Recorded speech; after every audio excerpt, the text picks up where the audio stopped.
Hello everyone, and welcome to Power Pages Tips.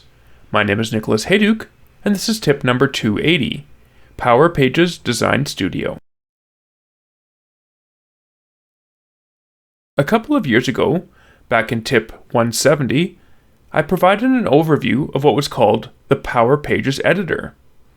Since then, we've got a new name, so I figured it might be time for some new tips to cover the Power Pages Design Studio.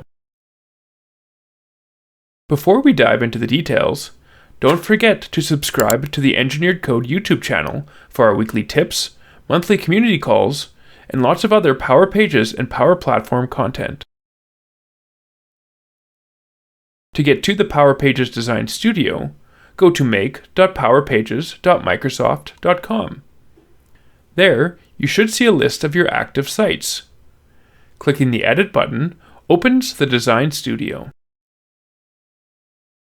Once open, you'll see a command bar along the top. The options here can change depending on where you are in the studio. On the left, there's a link to take you back to the main Power Pages Admin Center. On the right, you've got the Preview and Sync buttons.